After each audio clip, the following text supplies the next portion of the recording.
오늘 우리에게 주시는 하나님의 귀한 말씀은 출애굽기 15장 22절부터 27절의 말씀입니다. 이 말씀은 제가 가진 구약 성경 105면에 있습니다. 온라인과 방송으로 예배드리는 성도께서도 함께 성경을 찾아 읽겠습니다. 출애굽기 15장 22절부터 27절의 말씀입니다. 찾으신 말씀을 함께 읽겠습니다. 모세가 홍해에서 이스라엘을 인도하매 그들이 나와서 수르 광야에 들어가서 거기서 사흘 길을 걸었으나 물을 얻지 못하고 마라에 이르렀더니 그곳 물이 써서 마시지 못하겠으므로 그 이름을 마라라 하였더라. 백성이 모세에게 원망하여 이르되 우리가 무엇을 마실까 하매 모세가 여호와께 부르짖었더니 여호와께서 그에게 한 나무를 가리키시니 그가 물에 던지니 물이 달게 되었더라.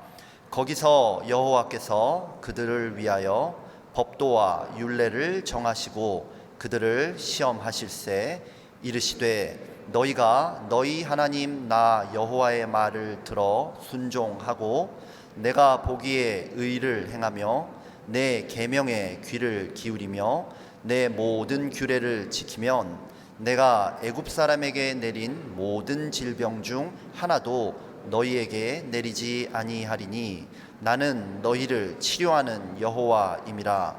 그들이 엘림에 이르니 거기서 물샘 12돌과 종려나무 70그루가 있는지라. 거기서 그들이 그 물 곁에 장막을 치니라. 아멘. 자, 우리 한번 따라해 보시겠습니다. 너희를 치료하는 여호와임이라. 사람이 겪을 수 있는 큰 어려움 가운데 하나가 질병입니다.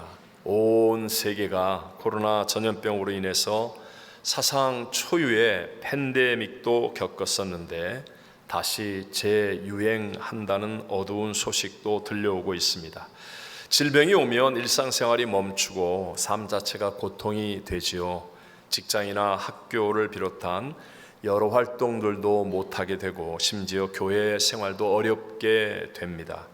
내일이 희년 50주년 창조과학 여행이 시작되는데 많은 분이 기대하고 신청을 했었는데 그 짧은 시간 사이에 한두 달 사이에 갑자기 몸이 아파 어쩔 수 없이 못 가는 분들도 생겨납니다. 뿐만 아니라 이런 육체의 질병은요, 우리의 마음의 고통도 따라옵니다. 어떤 때는 나 때문에 가족들까지 고생하는 것 같아 미안하고 다른 사람들에게 짐이 되는 것 같아 부정적인 생각이 들기도 합니다. 혹시 내가 뭘 잘못해서 지금 벌 받고 있는 건 아닐까? 그때 은밀하게 지은 죄 때문일까? 아니면 그 일을 순종하지 않아서 그런가? 아니면 하나님은 사랑이시라면서 왜 내가 기도하는데 안 고쳐주시나? 이런 의심을 넘어서 불평과 원망이 생기기도 합니다. 그러나 여러분, 이 세상에 육체를 가지고 사는 모든 사람들은 다 아프게 되어 있습니다. 여러분, 코로나 바이러스에게 내게 오지 말라고 하면 안 옵니까? 너무 질문이 어려워요. 개인을 넘어서 공동체나 국가가 나서서 애를 써도 이런저런 질병은 반드시 내게도 생기게 된다는 것이죠. 이런 삶을 살고 있는 우리들을 향해서 오늘 성경은 나는 너희를 치료하는 여호와임이라 라는 놀라운 말씀을 전하고 있습니다. 하나님의 말씀이 진리인 것을 우리 믿으시면 아멘 하시겠습니다. 자, 오늘 저는 여러분과 함께 너희를 치료하는 여호와임이라 라는 제목을 가지고 질병의 시대를 살아가고 있는 우리들에게 주시는 두 가지 하나님의 은혜를 함께 나누고자 합니다. 첫 번째, 치료보다 먼저 하나님을 믿어야 합니다. 다시 한번, 치료보다 먼저 어떻게 하라고요? 하나님을 믿어야 한다. 하나님 믿는 것이다. 여러분, 예를 들어서 우리가 세상에서 치료를 위해서 병원을 간다고 할 때 그때는 그냥 의사를 만나서 이렇게 얘기를 하거나 아니면 여러 기구들을 통해 진단을 받고 또 치료를 받으면 됩니다. 그러나 치료하는 여호와 하나님의 역사하심은 다르다는 것이죠. 먼저 하나님을 믿는 과정이 반드시 있어야만 합니다. 자, 오늘 본문의 배경인 이스라엘은 며칠 전까지만 해도 430년 동안 노예 생활하면서 살았던 애굽을 탈출하듯이 나왔었습니다. 얼마나 급하였으면 가장 중요한 음식인 누룩을 넣은 빵도 준비하지 못한 채 몸만 간신히 빠져나왔다 해도 과언이 아닐 정도였습니다. 하나님이 그런 이스라엘 백성들을 인도하시는데요. 어디로 인도하셨느냐 하면 사방이 막힌 홍해바다 앞으로 인도하셨다라고 성경은 말하는 거예요. 앞에는 바다, 좌우에는 기암절벽, 뒤에는 애굽의 바로왕의 군사들이 쫓아오는 바로 그곳. 그러니까 추격하던 바로와 애굽의 군사들이 야, 저들은 이제 갇혀서 도가니든 쥐와 같다 라고 생각할 지경이었습니다. 그런데 우리 하나님은요, 사람이 할 수 없는 홍해 바다를 갈라 마른 땅을 만들어 길을 내셨다는 거예요. 그리고 200만 명이 넘는 이스라엘 백성들이 바다가 갈라진 그 길을 건너게 되었고, 뒤따라오던 바로와 애굽 군사들은 다시 바다가 합쳐짐으로 한 명도 남지 않고 다 죽는 놀라운 역사가 일어나게 되었습니다. 자, 그것을 경험했습니다. 그것을 보았습니다. 그러니까 이스라엘 백성들이 어떻게 하나님을 안 믿을 수가 있겠습니까? 그래서 바로 앞장 마지막 절을 보면 우리 출애굽기 14장 31절을 같이 읽어볼까요? 이스라엘이 여호와께서 애굽 사람들에게 행하신 그 큰 능력을 보았으므로 백성이 여호와를 경외하며 여호와와 그의 종 모세를 믿었더라. 아멘. 그래서 15장에 넘어오면 이스라엘 백성들이 지금 너무너무 기뻐 하나님을 찬양하고 춤추며 노래하는 그런 내용들을 담고 있습니다. 자, 지금 그들은요, 평생 살던 애굽의 집을 떠나서 이제부터 힘들고 굉장히 어려운 광야 생활을 시작하는 단계입니다. 그런데도 불구하고 하나님의 크고 놀라운 역사를 보고 체험하며 믿음이 생기니까 슬픔도 외로움도 두려움도 괴로움도 힘듦도 다 이겨내고 있는 모습을 우리에게 보여주지 않습니까? 그리고 이스라엘 백성들은 사흘 동안 광야길을 걸었는데 물을 얻지 못하여 힘들어하게 됩니다. 그때 마라라는 우물을 발견하죠. 그러면서 아마도 야, 그렇지, 하나님이 우리를 버리실 리가 없지, 저기 봐, 물이 있는 우물이잖아. 그러면서 달려가서 앞선 사람들이 물을 마셨는데 도저히 사람이 마실 수 없는 동물과 같은 마라 쓰다. 그러니까 모세를 향해서 원망이 일어나며 물을 마시게 해달라고 떼를 씁니다. 그러자 모세가 얼마나 다급했던지 하나님께 부르짖어 기도하였고요. 하나님께서는 모세에게 한 나뭇가지를 지칭하여 가르치시고 그 나뭇가지를 꺾어서 그 마라의 쓴물에 던지니 물이 달아졌다라고 성경은 말씀합니다. 함께 오늘 본문 25절 앞부분을 읽어봅니다.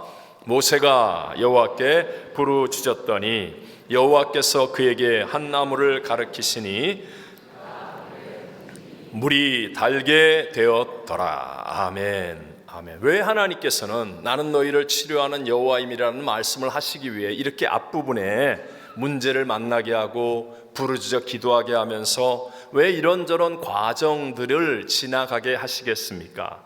하나님이 원하시는 것은 치료가 먼저가 아니라 먼저 하나님을 향한 믿음이 있어야 하기 때문인 것입니다.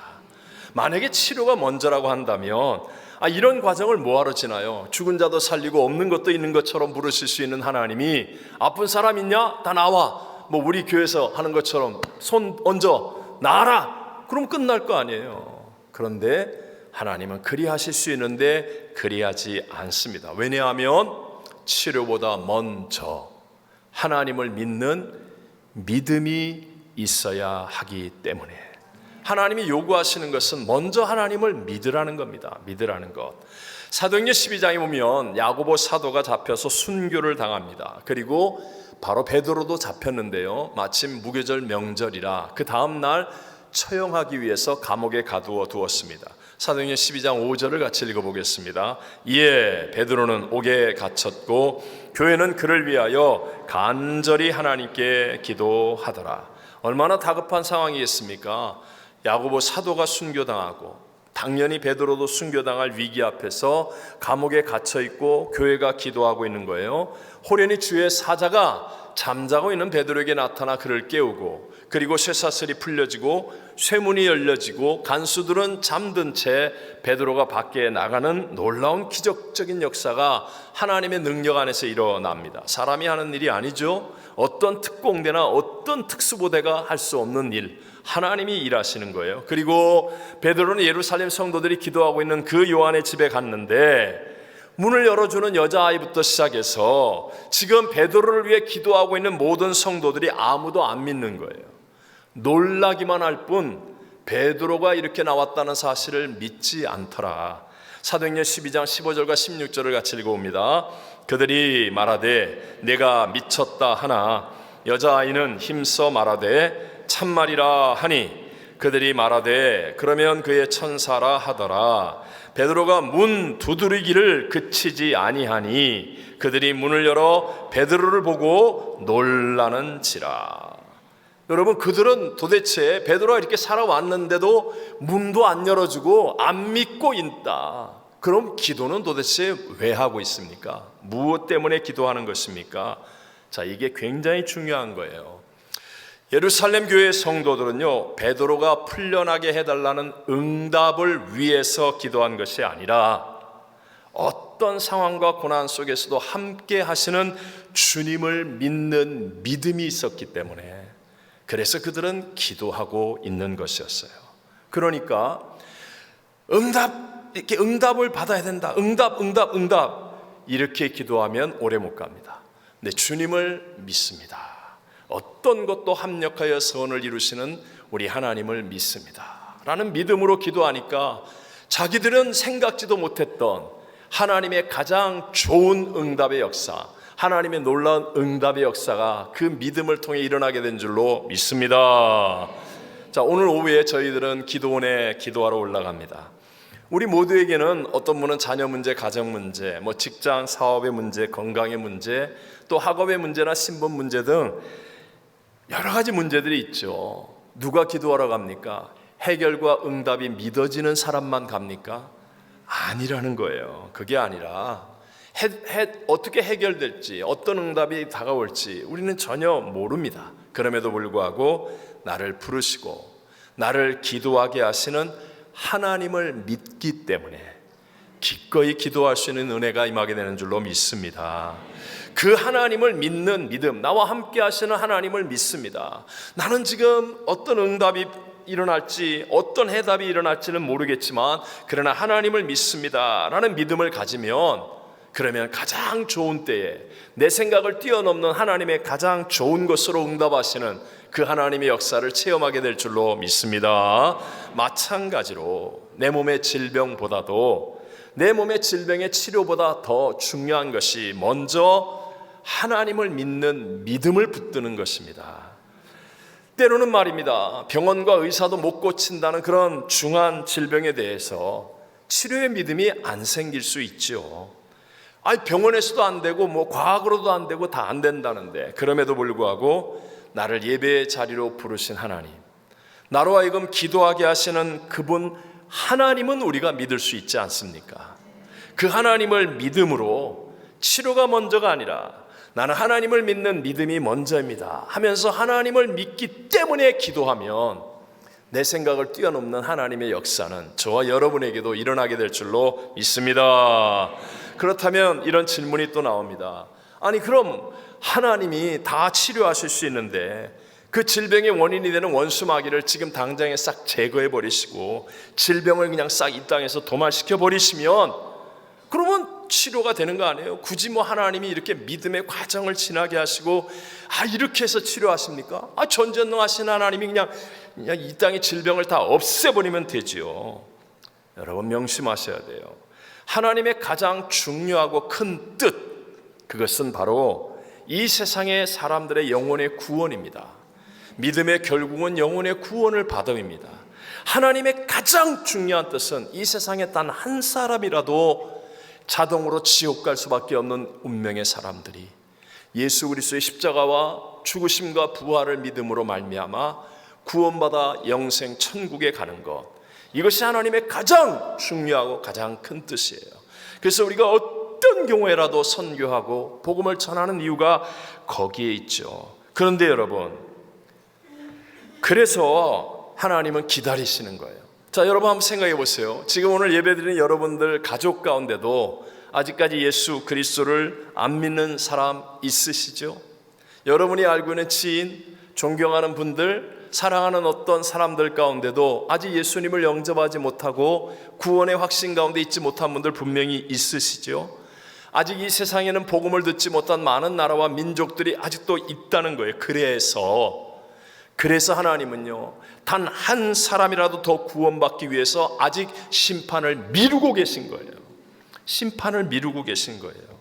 마태복음 24장 14절에 말하기를 이 천국 복음이 모든 민족에게 증언되기 위하여 온 세상에 전파되리니 그제야 끝이 오리라.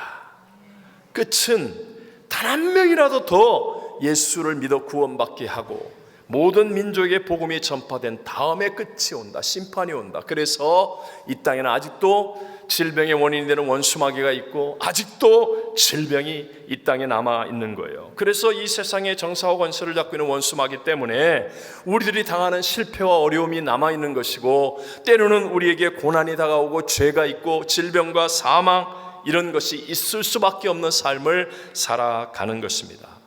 원수마귀가 역사한 가장 대표적인 일이 뭐예요? 하나님의 아들 예수 그리스도를 십자가에 못 박아 죽인 것 아닙니까?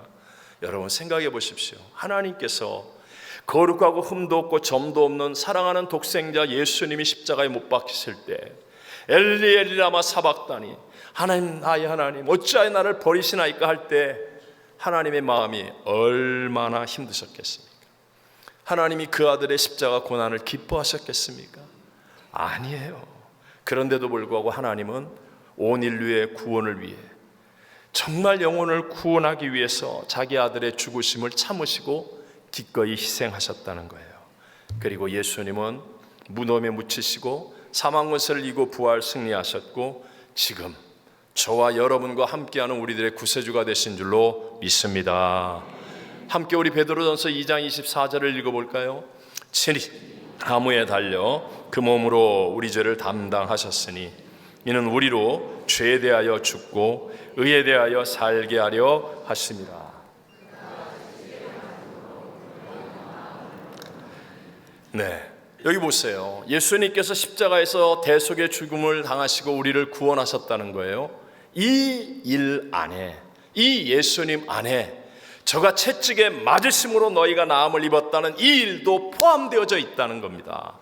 그래서 먼저 예수 그리스도를 나의 구세주로 만나고 예수님이 나의 주님이십니다 라는 믿음을 갖게 되면, 그러면 하나님이 주시는 치료의 은혜와 역사도 우리가 체험하고 누릴 수 있게 된다는 것이죠. 미국에서 가장 유명한 이 신유 사역자로 활약했던 분 중에 한 분이 캐더린 쿨만인 여사입니다. 정말 대단했다고 그래요.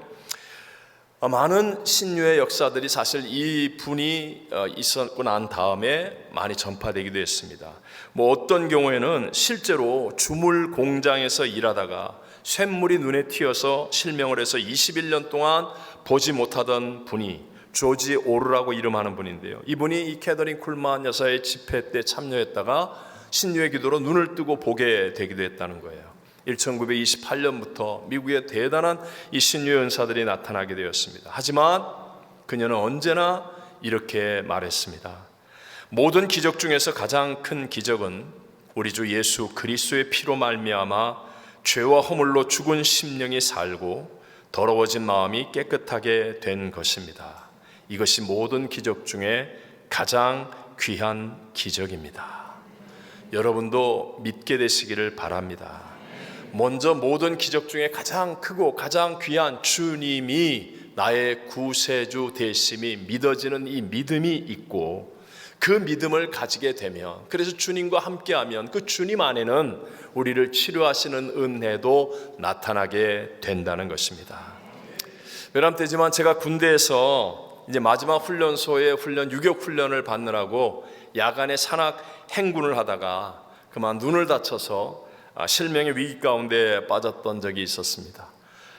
진짜 눈은 막 하얗게 돼서 골마가는데, 마침 이제 훈련 끝나고 자대에 배치했는데 팀 스피리트라고 하는 한미 연합 전시 상황의 훈련으로 인해서 병원을 갈 수가 없는 거예요. 그래서 모두가 다 훈련을 나가고 나이 많으신 행정관님과 저 둘이 이제 부대에 남았는데, 날씨가 추우니까 그 부대에 이제 한 네모반 안에다가 난로를 떼고 그 안에 이제 이렇게 있는 거예요. 그러니까 제가 밖에 나와서 화장실에 가서 정말 기도할 수밖에 없었어요. 생각해 보세요. 그 젊은 나이에 제가 거울을 봐도 완전히 눈이 하얗게 골마서 막 이게 애꾸가 될 상황인데, 야, 앞으로 내가 애꾸 눈으로 살아야 되는구나, 이런 생각을 하니까 뭐 저절로 기도가 나오죠. 그리고 그 화장실에서 아무도 없는 곳에서 막 울면서 한참을 기도하는데요, 정말 십자가의 예수 그리스도의 은혜가 저를 사로잡았습니다. 나는 눈 하나 때문에 이렇게 간절한데 점도 없고 흠도 없으신 하나님이신 예수님이 나 같은 죄인을 구원하기 위해 그 모든 고난을 당하시고 그 침뱉음, 조롱, 멸시, 주먹질, 그 채찍질과 가시면류관 쓰심과 양손과 양발에 대못 박히시고 창 찔려서 온몸에 물과 피를 다 쏟고 죽으셨다는 사실이 너무너무 크게 다가온 거예요. 너무너무 크게 다가와서 진짜 한없이 많이 울었습니다. 울다 보니까 그때가 2월 달이었거든요. 아직 전방은 굉장히 매서운 추위 가운데 있었어요. 근데 그 매서운 추위가 왜 화장실이 밖에 있는 거예요? 밖에. 옛날에 푸세식이라고 그러잖아요. 푸세식. 이렇게, 죄송합니다, 똥을 퍼서 이렇게 하는, 겨울에 어니까 똥이 이렇게 위로 이렇게 올라와 있어요. 그런데 더럽지가 않아요. 그 화장실이 더럽지가 않아요.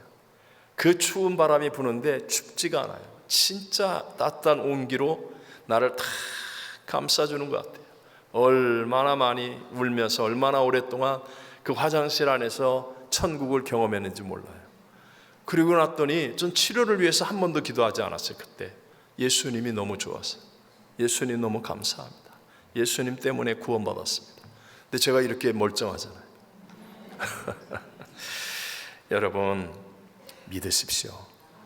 치료보다 먼저 주님을 만나고 주님을 구하게 되시기를 바랍니다. 네. 두 번째, 자, 우리가 치료보다 먼저 하나님을 믿게 되면요, 그 다음에 반드시 패키지와 같이 짝으로 나타나는 게 뭐냐? 말씀을 순종하는 것입니다. 말씀을 순종하는 것. 믿음과 순종이라는 것은 분리될 수 없는 하나의 패키지와 같은 것 아니겠습니까? 우리가 잘 아는 열왕기 5장에 나오는 아람 나라의 군대 장관 나아만이 큰 용사였지만 나병 환자였습니다. 그가 2인자로 어마어마한 힘과 권력과 부를 가졌지만 이게 치료가 될 길이 없어요. 그러다가 전쟁에서 포로로 잡혀온 이스라엘의 계집종이 있었는데 나아만에게 복음을 전해줍니다. 우리나라에 가면 하나님의 선지자가 있는데 그에게 가면 나을 수 있을 텐데, 그러자 나아만 장군이 치료를 위해서 왕의 친서를 받고, 당시 중동의 강대국이었어요. 왕의 친서를 받고 많은 선물을 준비하고 장수들과 군사들, 휘장과 깃발들을 날리면서 이스라엘을 갑니다.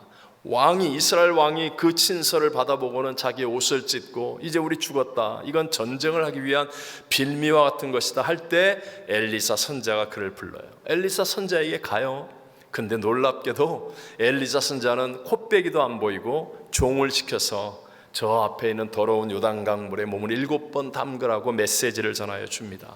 그러니까요, 나아만 장군이 화가 나는 거예요. 내가 어떤 사람인데, 요즘은 내 이름만 들어도 중동이 벌벌 떠는데, 내가 이렇게 많은 군사, 부하, 장수들을 데리고 선물을 가지고 이렇게 위풍당당하게 왔는데 내 체면이 이게 뭐야? 내 자존심을 어떻게 이렇게 짓밟어? 그러면서 노하여서 돌아가려고 하는데 주변에 충성스러운 부하 장수들이 그를 권면합니다. 장군, 이보다 더한 일을 시켜도 할 판인데 요단강에 물을 담그시죠. 몸을 담그시죠. 그래서 장군이 말씀을 순종하여서 요단강에 들어갑니다. 그랬더니 여러분, 놀랍게도 나병에서 깨끗이 치료함을 받게 되었다라고 성경은 말씀하지 않습니까? 뭐가 다릅니까? 제가 목회를 하면 많은 사람들을 만나지만 사람들은 마음속에 이렇게 생각합니다.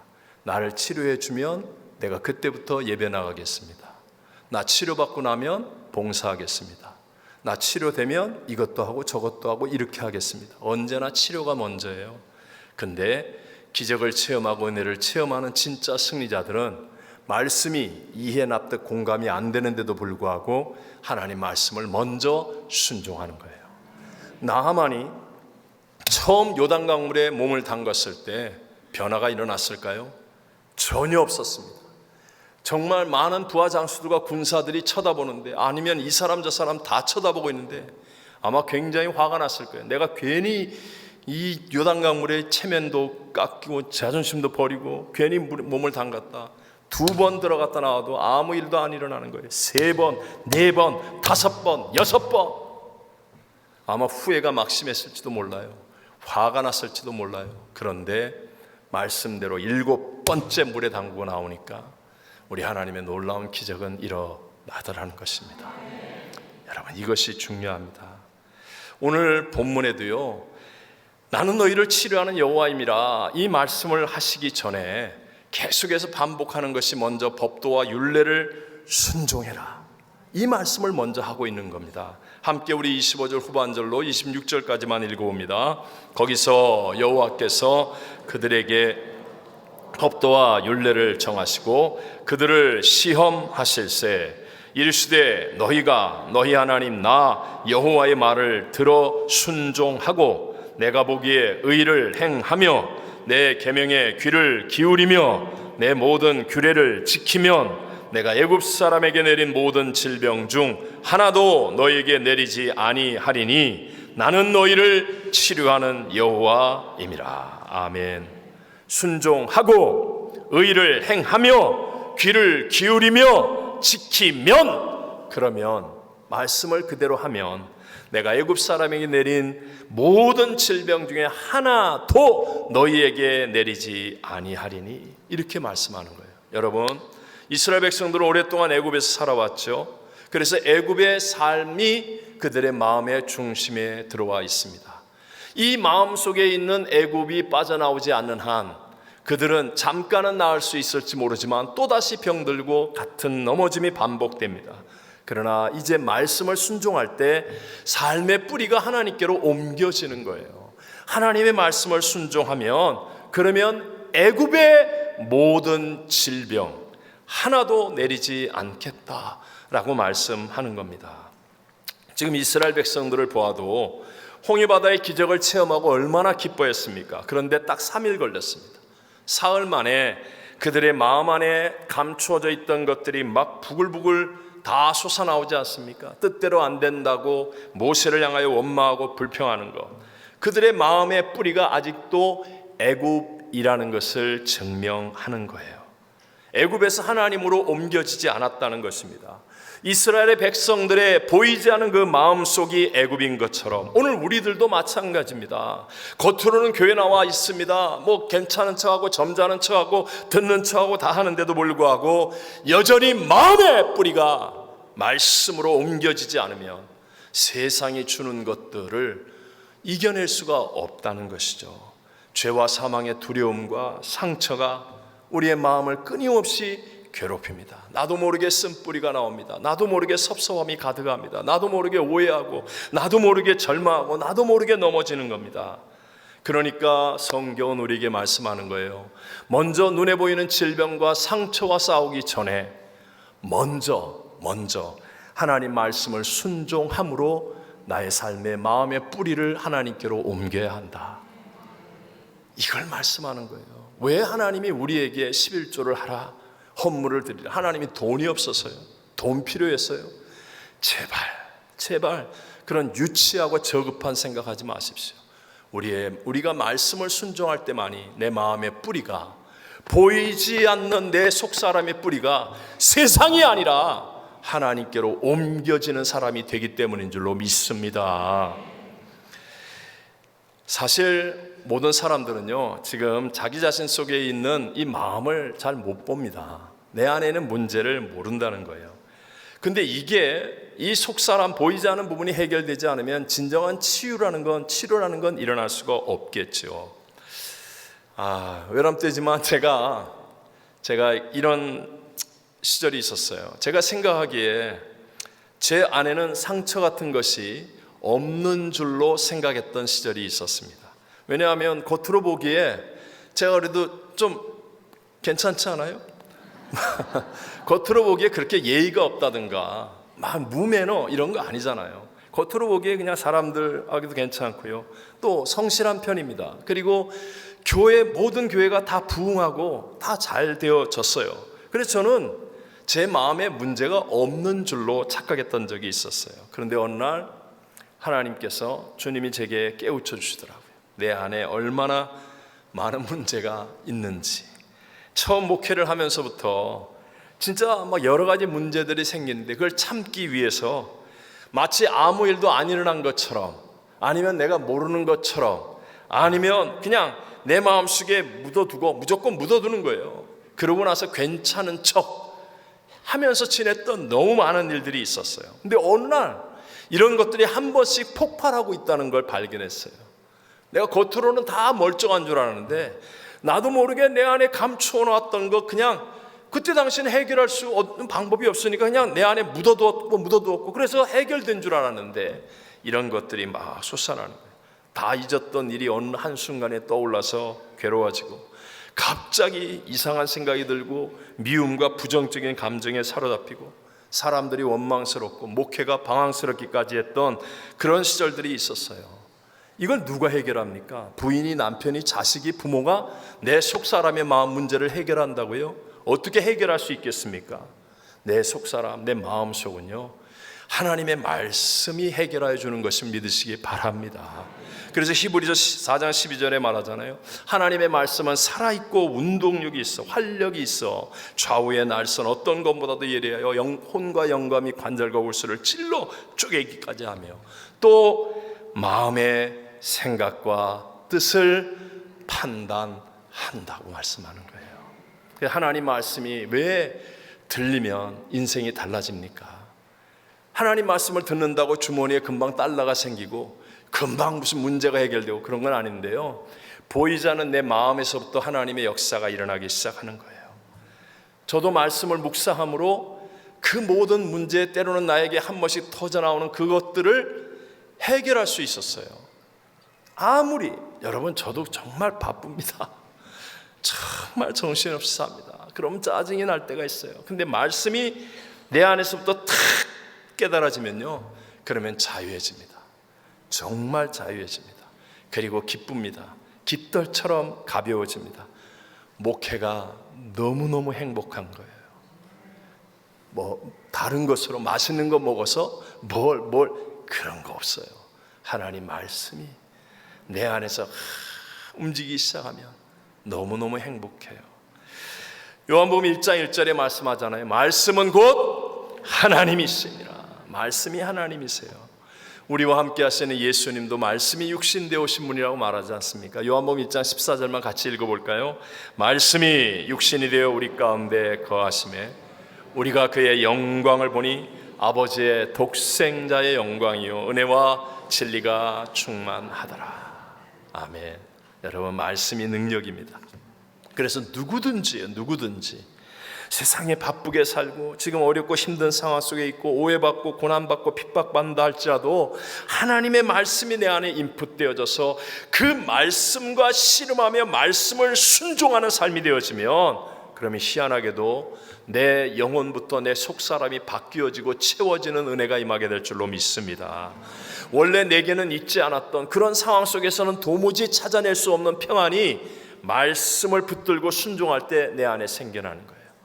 내 안에 오히려 기쁨이 넘쳐나고 감사가 넘쳐나고 용서와 사랑이 넘쳐나게 되는 겁니다. 혹시 여러분 가운데 교회에서 사람이 볼 때는 참 잘하는데 괜찮은 믿음 같은데, 그런데 사람들이 보지 않는 곳에서나 세상에 나아가서는 조그만 어려움이 다가오거나 유혹이 다가와도 나는 왜 이렇게 자꾸 흔들릴까? 혹시 이런 생각하시는 분이 계십니까? 그것은 말씀을 순종함의 뿌리가 아직도 견고하지 않기 때문이에요. 교회를 수십 년 다녀도 말씀을 듣고 한 귀로 듣고 한 귀로 흘리고 여전히 내 고집대로 내 방법대로 세상의 유행대로 세상의 방법대로 살아갑니다. 왜? 능력이 있으니까 그렇게 살아도 어느 정도 살 수 있을 거예요. 근데 여러분, 우리 앞에 이제 다가오는 문제, 이 모든 것들 못 이깁니다.